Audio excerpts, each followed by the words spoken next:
Hello students, today we are going to do the chapter Saving the Gharial by Janki Lenin. Romulus Whitaker is a wildlife conservationist. He works primarily with amphibians and reptiles. Whitaker lives in Chennai, Tamil Nadu and is the founder of Madras Snake Park and Madras Crocodile Bank Trust. This narrative is written by his wife Janki Lenin, but it is Whitaker's account of his attempts to save the gharial and its natural habitat. The sun blazed overhead. The sun was shining overhead. It was midday and we had been walking for hours. I wanted to believe that the wisp of blue in the distance was the Padma River. Now, what is the meaning of wisp? A small thin line of a cloud, smoke, or stream. Here they are talking about the stream. So, he wanted to believe that line that he is seeing from far away is the river Padma because they had been walking for a long time. Our destination. So, that's where he wanted to go, to the river Padma. But I worried it was a mirage. So she was thinking, Janki Lenin, that it was a mirage. Now what is a mirage? It is an optical illusion caused by atmospheric conditions. The river is the official boundary between India and Bangladesh. So it is, where is it situated? It is flowing on the official boundary between India and Bangladesh and has changed its course so many times I feared it might have vanished altogether. So it has changed its course and the author thought that it might have changed its course or vanished from there. Finally, a ribbon of cobalt swam into view. That is, they finally saw the bright blue-green water of the river as they reached the top of the bank. We reached the high bank, knee buckling with exhaustion. What do you mean by knee buckling? Because they were so tired, the knees and legs could not hold them up anymore. They were so exhausted because they had been walking for hours. When in the water below us, we saw a crocodile with a long snout. Now, what is a snout? It is the long nose of certain animals. Was it a gharial or just another illusion? Now, what does the author say? Was it a gharial or just another illusion? Why? Because they have been walking and they thought that it was a mirage earlier also for the river Padma. And so now also she's not sure that whether it's an illusion. The reptile's body glistened in the sun. Glistened means to shine. She seemed unafraid of us and we guessed she was guarding eggs buried in the sandbank. Now what these gharials do, children? They lay their eggs in the sandbank, in the water. Instantly revived. Instantly revived means feeling better at once on discovering the eggs. We dug until it found the nest while being watched carefully by its owner. So that means the gharial was right next to them and they were searching for the eggs and the gharial did not attack them. So that means it is not a ferocious animal. We were hoping to rear her young safely in captivity and then release them. But she didn't know that. Still, she didn't attack us. Now, so why do they do these things that they keep the eggs in captivity and then release them? To increase their number. They are on the verge of being extinct. So, what they do is they keep them in the captivity, the eggs, and they take care of them. They let them grow to a certain age and they release them in the river. So, they do not become extinct. And also when it did not attack even when they were taking out the eggs, this shows that it is not a ferocious animal at all. This was in the mid 1980s We didn't know it then, but this may have been the last time gharials nested in Bangladesh. So that means they were on the verge of being extinct. Okay, and then what the author was trying to do is to save them from becoming extinct. The problem was that no one knew enough about this unusual crocodile to be able to help it. So they did not know anything about it. Why are they becoming less in number and how they are to be helped that they do not become extinct. This is what made me work as much as I could in Gharial country. Which are the Gharial countries here? India, Bangladesh, and Nepal. What sets the gharial apart from all other crocodilians? So that means gharial is one of the crocodiles. Okay, is its usually long snout. Snout is the big nose that it has got. The slim jaws lined with sharp teeth. All are ideal for catching fish, and that's what they eat, children. They eat fish, that's their food. But they have another function.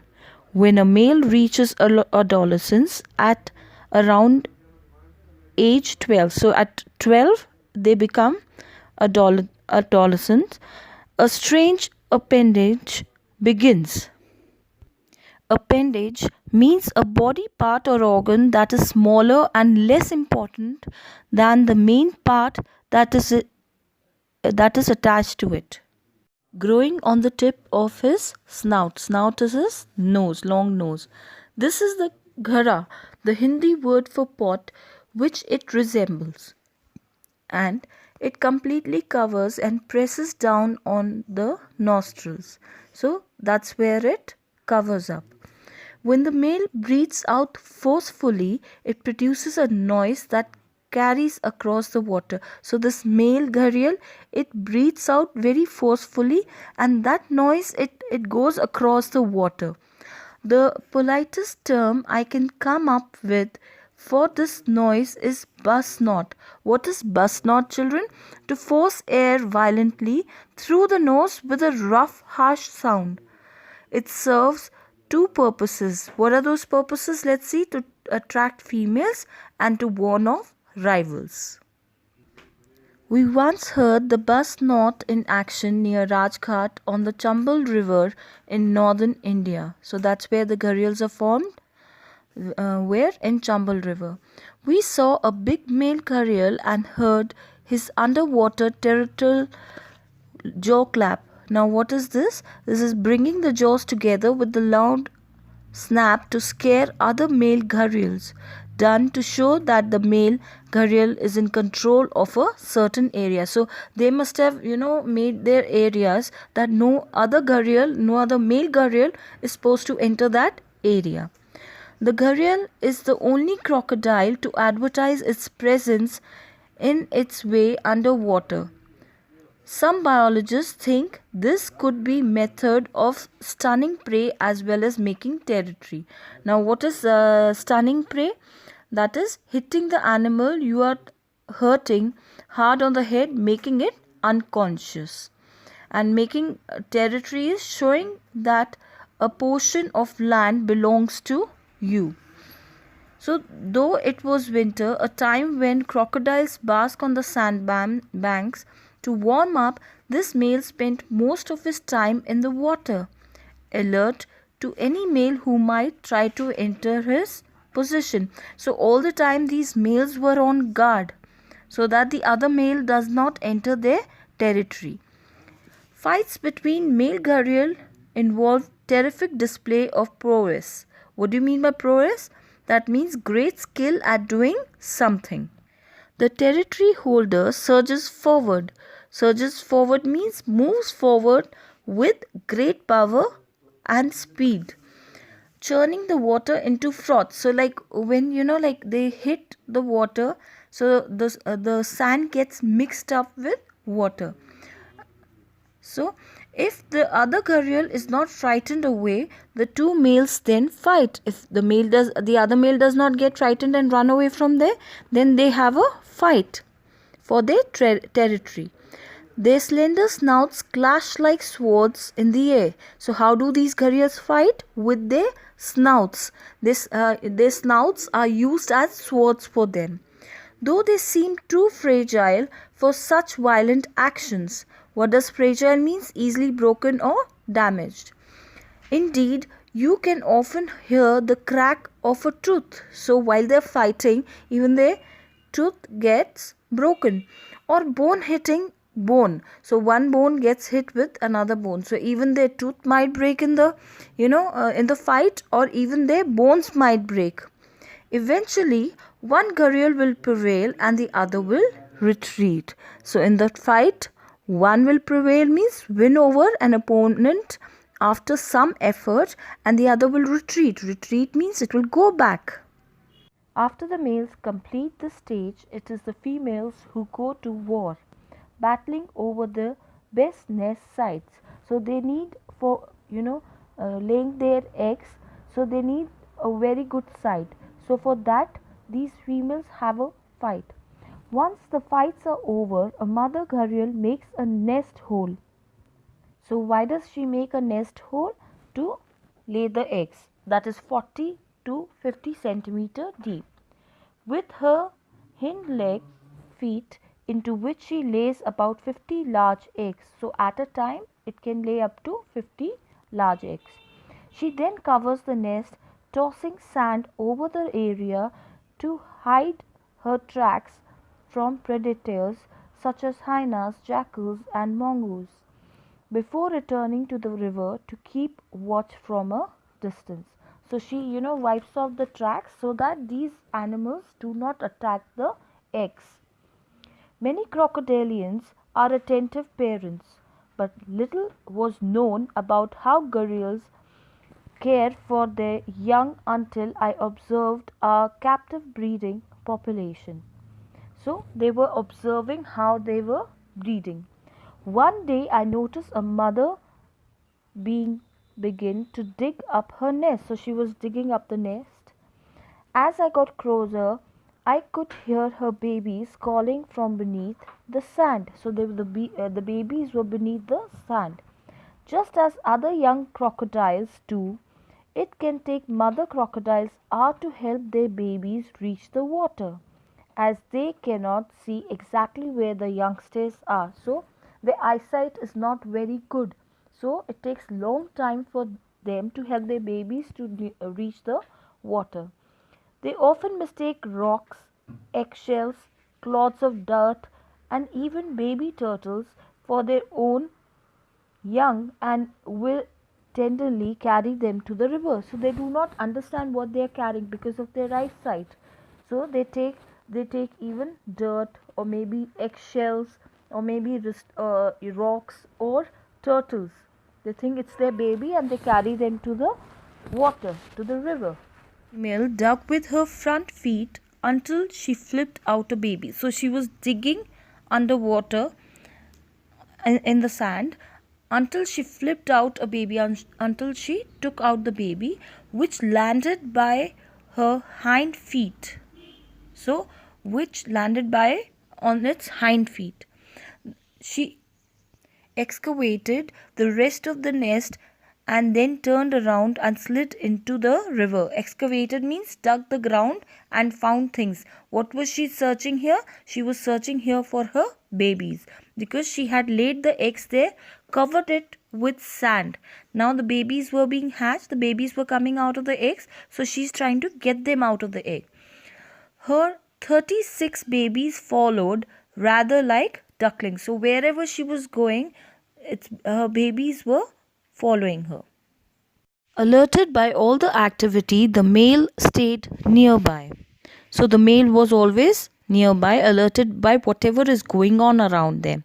When he swam close, the babies climbed onto his head, transforming him from an aggressive fighter into a devoted parent. Now he's playing both the parts here. He's playing the part of the parent and also a fighter, taking care of his territory, not allowing the other male gharials to enter his territory. Both adults then guarded the youngsters, In the wild, their behavior is no doubt similar. Now, what does the author mean here? Similar. Similar to what? Similar to human beings. Like the way we take care of our babies, the same way the gharials take care of their babies. They protect them from the enemies. Up to 100 years ago, the gharials buzz not. Let us revise once more. What is buzz now? To force air violently through the nose with a rough, harsh sound. Resonated along the deep waters of the northern Indian subcontinent. Resonated means it is a sound that went far and produced echoes. It produces echoes. Remember, why do they do that? One is to attract females, and the other one is to warn off rivals. Not for the gharial, the still waters of ponds and lakes where other crocodiles thrive. This is a river dweller that eats only fish. So, the only food that it eats is fish. Unfortunately, this choice of habitat and diet has been the gharial's downfall. So that's the reason it has faced its downfall. What do you mean by downfall here? Something that causes a complete failure. Okay, so that's the only thing that it eats, that is a fish. Its river are being dammed. What do you mean by that? Dams are being built across the river to stop or change the direction or its flow, which means that groups of gharials are separated from each other and they are forced to live in rapidly shrinking habitats. So wherever they are staying, their habitats is being shrunk. So they are becoming, that is one of the reasons they are not getting proper food, and they are becoming extinct because their habitat is shrinking. And dams are the reason to this, is dams are being created on them. After the last ice age, the gharials staked out about 20,000 square kilometers of rivers spanning from Pakistan. Now, what do you mean by after the last ice age, the gharials staked out? It means the last ice age was about 11,000 years ago. During this time, sheets of ice covered large parts of the earth. Crocodiles survived the extreme cold by swimming to warmer places that were close to the equator.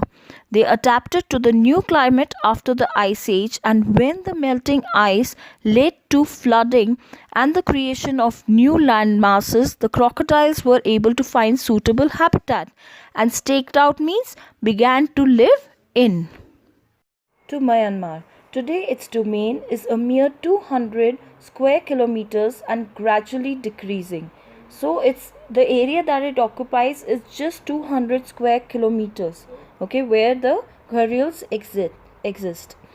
To counter this decline and that of other Indian crocodilians, Project Crocodile was set up in 1974 by the Indian government with help from the UN. Throughout the 1970s and 1980s, we carried out surveys, behavioral studies, and captive breeding. So they were studying how to, save the gharials. We reared thousands of youngsters and released them in the protected areas. Sadly, few of these crocodiles survived for long, but we didn't know why. So they were putting all their efforts to save their gharials, but not many survived. Okay, for example, the beautiful Satkosia George in Orissa appears to have everything a gharial could want: fish, sandbanks, protection. So everything was available for the gharials over there. Fish because it used to eat, sandbanks because it used to lay eggs there, and even protected from the other animals. Threats such as bamboo rafting and net fishing have been eliminated. So it was eliminated by the government. It was made the law that you cannot do bamboo rafting and net fishing. Yet only 2 of the 700 gharials released here in the past 3 decades have survived. So very few survived. When I visited the gorge. Now what is a gorge? A narrow valley between hills on the mountains. During the monsoon in mid-July, I saw how small streams had become torrents. Now what are torrents? Strong and fast moving streams of water. And what is such Koi Gorge, a deep narrow valley with the Mahanadi river running through it. So there is one river running through it. The river had eroded the banks and uprooted trees. The released gharials were obviously being flushed downriver. So all the gharials were taken downriver. Okay, out of the protected area and even into the sea. One was seen on a beach, others in mangroves and ponds. Those that ended up in tributaries were caught in fishing nets, because when these fishermen used to fish, it used to get caught in the net. Fishing is a massive problem. In supposedly protected areas, we saw several gharials whose snouts had been tangled in nylon fishing nets. It was clear that despite the rules, nets were being set at night, entangling gharials that tried to swim through them or attempted to eat the netted fish. The crocodiles didn't drown, but they were left unable to open their jaws and thus in danger of starving to death. So this fishing was causing a big problem to the gharials. Though it was not killing them, but they were injuring their snouts, their long nose that they had, and because of that injury they were not able to open their mouth, and if they are not able to open their mouth, they will not be able to eat. So eventually they were starving to death. Clearly, though, the gharial is not in as much danger as before. Our 30-year strategy of captive breeding has not been enough. Though their captive breeding is there, keep the eggs as captive. They make them grow up for a long time. They protect them from dangers, and then they leave them in the rivers. Okay, but these measures have not been enough. They need to take up more measures. The species faces an uncertain future, and its survival is closely linked with the needs of the human dependent on the rivers. Now here, these gharials, so basically even we need the rivers for our survival, and so does the gharial. And this is the reason they are really coming up with chapters like this, to create awareness that we should not kill gharials. Our campaign is part of a much larger effort to ensure the survival of these rivers. So how are these rivers going to survive with these gharials? The threats from development, pollution, and climate change increase day by day, but we are hopeful that people are at last ready to do what it takes to save the gharial, the finest example of a healthy river. A river is healthy when a gharial is present there. That is the sign of it, and that is what the author is trying to get across its reader, that we should save the gharials to have healthy rivers. This is a personal essay written with a purpose. The writer's intention is to persuade the readers about our role in saving the gharials, because the presence of gharials proved that the river is healthy. She states that saving the gharial has to be a part of larger project, that of saving the rivers that are threatened by urban development, pollution, and climate change. She says her team is hopeful that people are ready to help them with their project, because they realize how important it is to save the rivers. The author's arguments for saving the gharial are convincing. We can no longer take the crocodiles for granted, expecting them to thrive on their own. We must realize that their very survival depends on us and the measures we take to keep our rivers clean and flowing.